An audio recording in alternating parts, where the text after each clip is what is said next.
Record? Are we on? Yes, we're on. Okay. We're in our, I'm Rinda. And I'm Jim. We are Hardiness Approach. We're in our hotel in We Cheyenne. made it to Cheyenne. And Gorgeous weather today. Oh my we goodness. picked this day because we knew the weather was going to be good.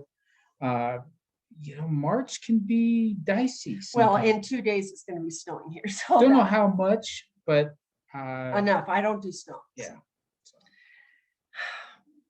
I need to figure out how to do tomorrow to not duplicate today because I have eaten for 11 hours to stay awake in the car. I thought you were talking about duplicating the upside down video. No, I'm hoping not to do that. Still don't know why that happened. I I didn't don't think either. you could do I it. don't either, because if I do it like this, then that's right side up to me, and I don't know what I'll have to try it. We're gonna Because have we're to. going to try another one tomorrow. If we ever want to do it, we need to know how you did it so we can repeat it. That was funny. It was really fun. We've had some great comments. Anyway, I don't want to duplicate eating for 11 hours tomorrow. You did or did not get a good night's sleep? I got a very good night's sleep. A night's sleep has nothing to do with the road hypnotizing me to stay awake. Straight road, going forever, no turns. Yeah. And so I eat. Now we have a huge variety of good food to eat. So there's nuts and chips and, well, good kind of chips, kind of chips. Can't find any chips without safflower oil in them. Yeah. What else do we have? We had carrot sticks. We had boiled eggs. Okay. We did have Girl Scout cookies. It's the season. It's- What can you do? tis the You got to season. support the Girl Scouts.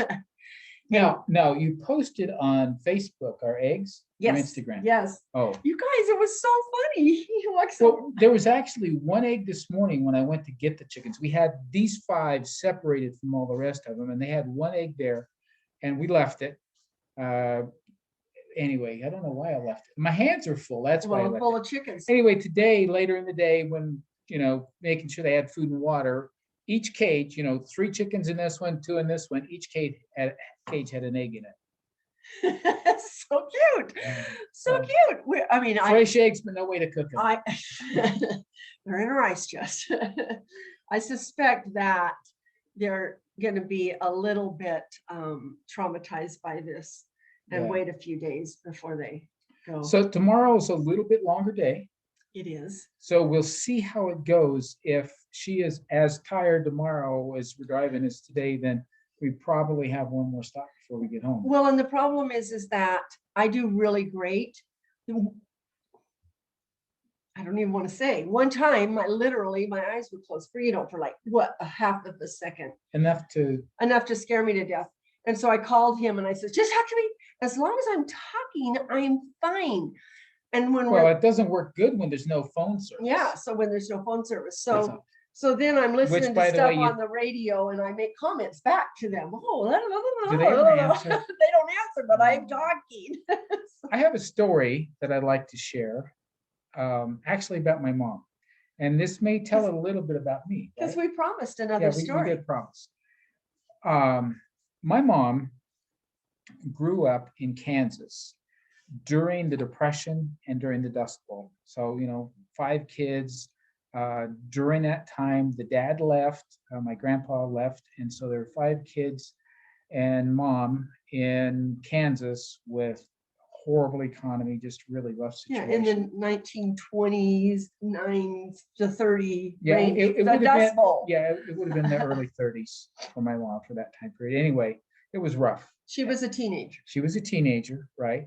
She actually graduated from high school in Waukene, Kansas. in that area. So anyway, that really influenced a lot of what she did. I mean, she didn't waste things, didn't have a lot of excess of things either, but she was very careful about,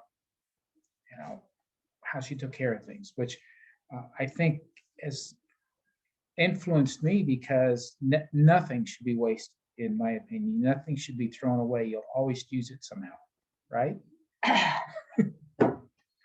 I used to think that was a really great thing, but now it's a little in the hoarding area. But I don't think that's the neatest part about yours. I've used the stuff. We might use this someday. I could find it. What was more significant, and I don't remember all the, kids are oblivious to most of what goes on, but I do remember I was like about fifth grade time frame in the house we were living in Colorado, up in Craig. I remember helping my mom and dad put in a garden.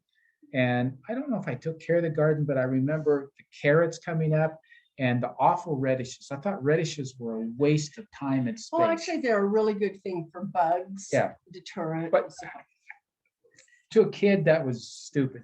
I know they had other things, probably corn. It seems like we always had corn. But I remember a garden frequently. But that was the first one I remember. And my mom always had a garden. And there was one time, I don't remember the context, but I remember my mom saying that you're never going to go hungry. Because of what she grew up in. She did not want to see her child experience what she experienced. I remember watching the Ken Burns story of the Dust Bowl and how, the big, huge clouds of it. And they're right there, right there. Yeah, oh no, they were in the midst of it. I mean, really. She tells story of her clothes being horrible. So, anyway, of all the influences my mom had on me, one of the biggest ones was this love of growing my own food, of feeling this intrinsic need to grow my own food. So we have letters that his mom used to write to us. After we're married, raising our kids. Every single letter, at some point in the letter, will talk about how the garden is doing. Well, she lived in Arizona. She pretty much had a garden except in, July and August. Yeah. Right. Right. So anyway, that was just a neat story, a neat influence. And we have another story that we'll tell about us when we were newlyweds in California, but not on this video. I want to tell you one of the hardest things we did last night. Oh dear. We sent our daughter and son away on a date, and we were with the babies last night. I'm not going to get through this. And these babies are angel babies, and they just go to sleep. And you just lay them in their beds when they're ready. After the routine, we do what's called sleep hygiene and just prepare them. I've never seen anything like this. Okay? And so never. Maybe one time for one child, I might have seen it, but not every night for two. So let me just give you a really quick.